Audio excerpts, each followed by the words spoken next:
Chapter 21. Redade. Little Gonzo was watching the whole scenario. He was in a state of shock. He couldn't move. The fight had started. God versus the devil. The devil was throwing butt juice and vagina slime after God, who was defending himself by spanking that little puke devil with his big stinky dades. And it was a total mess. God was really nasty and he just randomly cut arms and legs of the poor loving daters when they couldn't keep up repairing broken dades.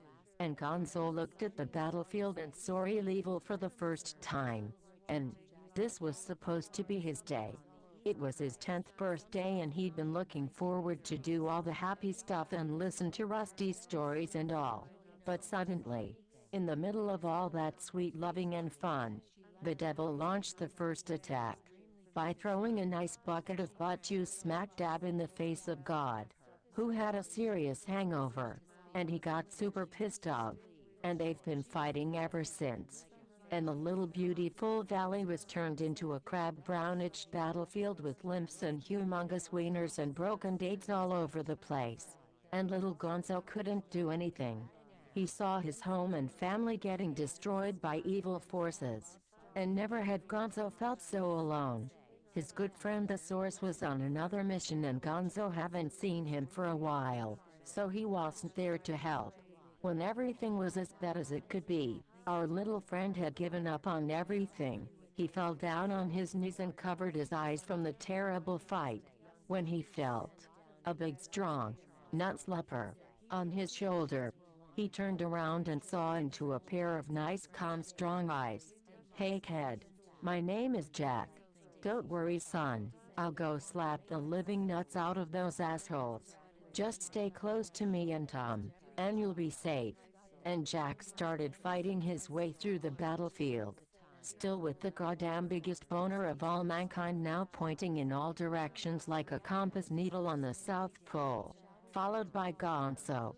And if some stinky vagina gas came too close, he gave it a good nut slap. And Tom Tucker was right behind him too, filming it all and reporting. Going breaking news all over mankind and woman, all the pounders and the benders, parrots and ant people, and the whole universe was watching. This could be important. And when the whole world of all mankind saw God beating the devil with his big stinky dades, while the devil was defending himself with butt juice and nasty vagina gases, it kind of caught people's attention. And it was brutal. And the fight got harder and more vicious by the hour. And really ugly. And everything was in a mess. Arms and legs and mega humongous penises and double butts were flying all over the place while the good folks tried to repair broken dates coming fresh out of the battlefield. And the devil was pouring nice buckets of butt juice smack dab in the face of God. And the harder it was for God to keep up, the more he punished them good folks. The two maniacs were now screaming and shouting and calling each other real dirty names. In fact, they are so dirty they won't be repeated in the story. There is a butt limit on dirty words. At this point, the whole world watched the equal fight. But man came out two ways. Some cheered for the devil because they really thought that God was an asshole, leaving all man behind with water jets up his butt instead of taking good care of him, and maybe rip his head off and stick it up his cave brother's butt cheeks, nose first, just for the fun of it. And some would cheer for God, because those stinky dirty vagina gases could wake up all the other stinky vaginas in the world. And then we got vaginas on the loose, stinking the whole place up. And in the end it will suffocate all man. And when men comes out two ways, they always start slapping each other's nuts. At this point the two combatants had fought heavily for an 82 hours straight. And Rusty's plan about a quick surprise attack had failed. And this could end up in a dangerous vagina situation and wake up all the Nazi beavers. All mankind knew that. And God was stronger than they thought. But at this point, fatigue set in, and the tempo slowed down, and down, and all men slowed down their nut-slupping, and the whole world held its breath.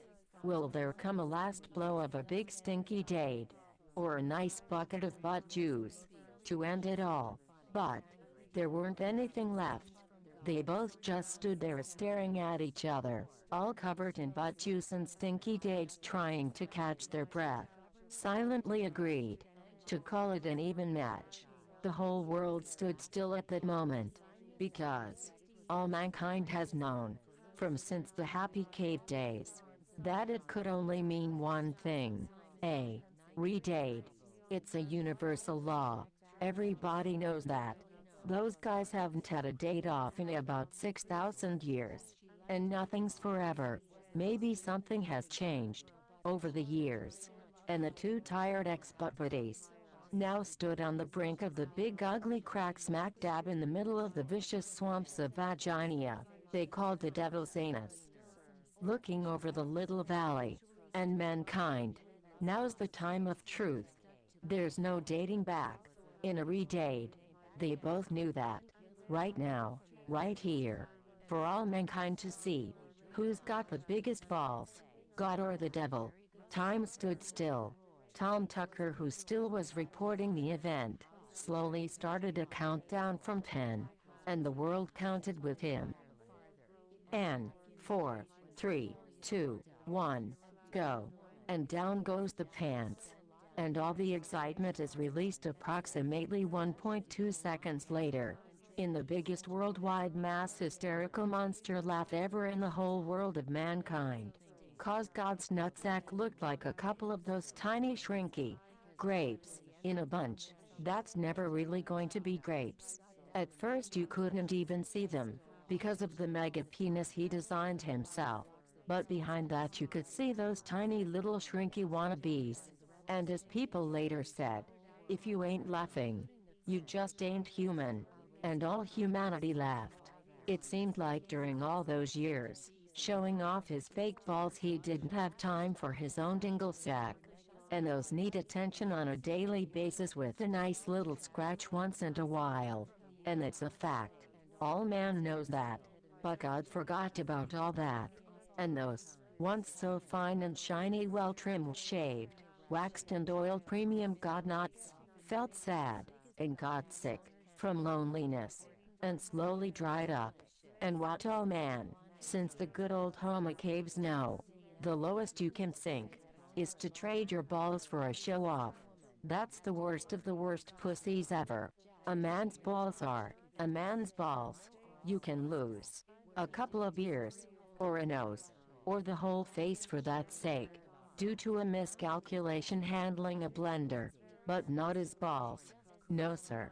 But now things took a turn, because when God first realized what was going on, and all man knew he was just a shrinky nut fake God, he blew up like a jack-in-the-box and used all his secret God power and started chopping off all penises he could see, and all man got mega scared.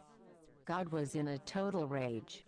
And as we all know, you can't just run around chop off people's ding-dings. You just don't do that. That's just sick. This point Jack had fought his way through, slapping the unfriendly gases and diarrhea and dead fish vaginas right on the nutsack. And he too had seen how God was freaking out, so he thought he'd give him a good God nut slap, just to calm him down a bit. And he came within the reach of a real good slap. In fact, a real good position for a snowball. The term used when you want to cool down a really pissed off God. And a snowball is a full force center slap right there on them tiny little shrinky grape abortions. At that moment, all time stood still, and Jack suddenly shouted, "Today, God, I'll give you a damn good slapping right there on your stinky nutsack and butt cheeks too, and maybe on the tits too, and stick your big fat ugly head up your ugly God butt, so you can see what a big stinky selfish asshole look like from the inside." And the world held its breath, again. And Jack gave him a straightforward, well-placed right-hand center slap, right on the shrinkers. And while God was paralyzed, Jack pulled down his God pants and took him by the ears to fulfill the prophecy. when they heard a clear sweet voice through all the commotion. "Stop. Please stop." And little Gonzo stepped forward, with tears in his eyes. "I get scared when you all fight." And the whole world listened to the little boy. Even Tom Tucker shut his pie hole. And little Gonzo said, "Can't you see it's all wrong? Everything go two ways. And you all know, this ain't right. So please." And little Gonzo couldn't hold it back anymore and broke down in tears. And when the whole wide world of mankind and women saw that, they got mega emotional, and they all cried with him, and about all the bad stuff going on Earth. And at that moment, something happened. The Earth began shaking. Not like a quake, more like a nice stretch, after a good long sleep. And everything suddenly began to change. And mankind felt so much love all over the place. No one knew what was going on. It was just the nicest feeling ever. Everybody cried and was hugging each other, like really good friends they haven't seen in a long time. Gonzo had accidentally chalk-started the one thing that can unite the souls. After all, humanity had seen with their own eyes that God was just an asshole with diarrhea pants and shrinky dades. The brain got confused because it realized that without a God to blame it all on, it had to confront itself. And third-dimensional brain is not made for that. And when Gonzo stepped forward with those sad eyes, the brain just blocked. And all the souls jumped up and gave that dumpus brain a real good nut slap. With so much love and compassion, at the same time, at one tiny little planet, the souls got connected. They found a passage throughout the evil stuff and knocked it down once and for all. And all the bad stuff just vanished like water on a hot plate. And when man first had that feeling, he won't go back, because it's mega nice. And everybody just had a great big party, and pounders and benders had a big sip of good all day juice and a nice sweet bud hump with a nice jack off and respect for all caveman. They had so much fun. But in the middle of the happiest moment of all mankind, the earth started to rumble again. But this time it was a real scary and a nasty sound. Vagina gases. All the mankind shouted. Not even all that sweet loving. The strongest power ever can't neutralize a stinky vagina. The ugly vagina slime has woken all the nasty vaginas in the world because they think there is a dangerous vagina situation and they are fixing to spray it all out that penis volcano smack dab in the face of all man and turn them into beavers, wearing a diaper for a hat. And all man got really scared. Was this really the end? Right now, when all humanity had come together in the name of sweet loving, and all humanity held their breath, again, hearing that nasty rumble getting closer from all parts of the world. All the meanest and worst Nazi vagina hippie slimer beavers of the whole world gathered in one big orgastic explosion right out of the penis smack dab in the face of all man. If that happens, things would never be the same. He will never raise again the same man. There was no hope. And the volcano penis was shaking violently and everybody closed their eyes waiting for the ejaculation. When God made a quick decision and took a great big God jump. Now he had his pants down and sat right down on the devil's penis and let all the nasty vagina gases spray up his butt to save all mankind from getting a face job. And when mankind saw that, they got so happy that they all cried and they really loved God for being so nice to sit on the devil's penis. And it meant that God had feelings, after all. And he got so happy that he also started to cry. And Tom Tucker was still filming the happiest moment and the biggest event in human history. And all the good folks in their little homes throughout the world had such a great time, and no one was slapping nuts anymore. And they were really polite and had sweet butt sex with great respect for his cave brother's asshole. And they were giving good nut tickler while banging butt like in the good old days in the Homa cave with pretty flowers on the wall. When suddenly, in the middle of all that joy, a clear sweet voice was heard all over mankind. Listen up, all my friends, and the world silenced. Congratulations, humans. I am the representative of the Galactic Federation, and I can tell you that you passed the test and will now be a part of something much bigger, but it will be a slow change. That's how it works.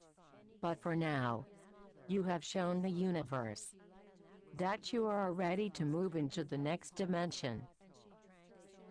Before you will be a part of that, it is not enough to know the difference between good and bad. You have to understand it too.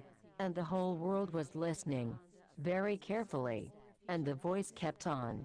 Dear fellow humans, you will now go into a transformation. And what will happen to the human races? That you have by the power of love upgraded your own DNA. And you will slowly learn some new real cool tricks in the new dimension you're entering. And I know that it was explained before, but for stupid ass mankind, we will repeat it, because this is the whole point of all this crap talk. And what happened to all mankind was that when your third-dimensional brain got confronted with the fact that God in fact was a diarrhea pants asshole with shrinky nuts, it realized that it had to look inside for the answers and not outside. Now God was dead. And third-dimensional brains are not made for that. So it lost its defense mechanisms. And when that little boy stepped forward, the souls got loaded with the power of compassion. And it was an easy job for all the souls to give that brain a good nut slap. As a price for passing the test. There is no more room in your mind for third-dimensional stuff. And all the energy you were using on fear will be used for another purpose that you'll learn about later. We have a brand new planet ready for you that will make the new school you're entering, and there is a whole lot of fun knowledge waiting for you. And Earth really needs a break. You have been some real nasty assholes before that little boy made you all see the light. And humans, Earth is one big mess of all kinds of futuristic crap all over the place. And we need someone to clean it up before the next class moves in.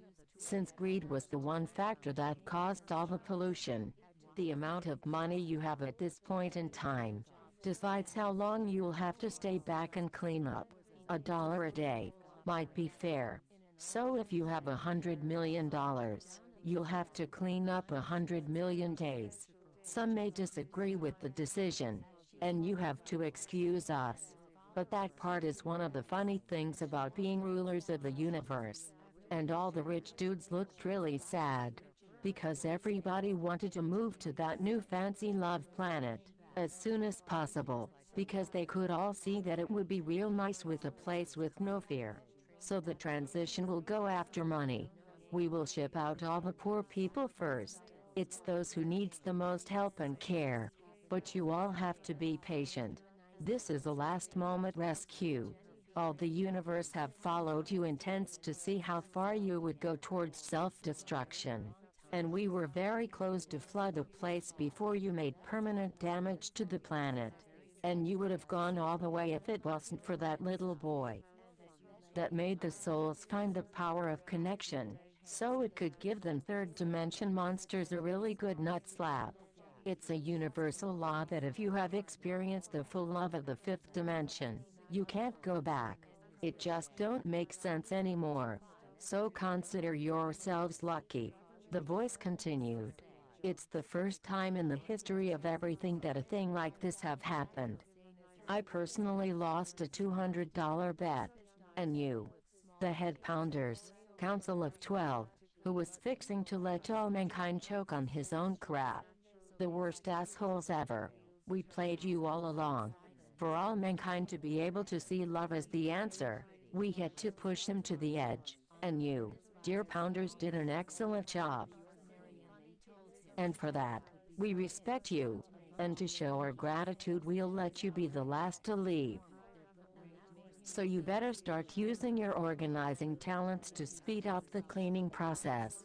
And the council felt real sad, and some of them started to cry. Because they could now see that being an asshole is not very nice. That night, All mankind was happy. Some great loving force had upgraded each individual machine, so it was much easier for the souls to control it. And souls want sweet loving. And despite the damages in the little valley, them folks were very positive by nature. And they buried all the torn off limbs in an unknown limb grave and started rebuilding. After the pissed off devil moved out and all the nasty vagina gases went up God's butt, the devil's anus turned into a nice little oasis again for all man to rest his penis. And the whole world came to see where the actual historic battle took place. And Jack and Gonzo became really good friends. And they opened the first genuine, quarter-knot McElroy Penis Hotel, where you can rest your ding-ding. And God and the devil got sweethearts again, and they got married one fine day in the valley, having Rusty conducting the ceremony. They have, since, both played their cards right, and later have become big celebs with their own talk show, that, have made them both super rich. This was the story, told by that little happy boy, right there, in that split second, in the heavenly store, with a free toaster, halfway out my ass. I don't know what to make of it, but at least, now I know, that there's no nut-kicking horse people. I was a little afraid for a moment, because they have talked about them on the news and everybody got mega scared. The boy told me that he was sorry for writing Jesus out of the story, but all he wanted was to sniff dates, all the time, and bragging about his sniffing skills, and he got really annoying, sniffing around, with that big, Jew sniffer, and pretty soon he was sniffing around in everybody's homes, just checking out. And men don't need no one to sniff around. And it got real sick. And in the end the writing staff had to sack him. But I really don't know Jesus. I don't need to. Because I spend most days having my head up the ass with my precious 80-inch home theater, having a great time.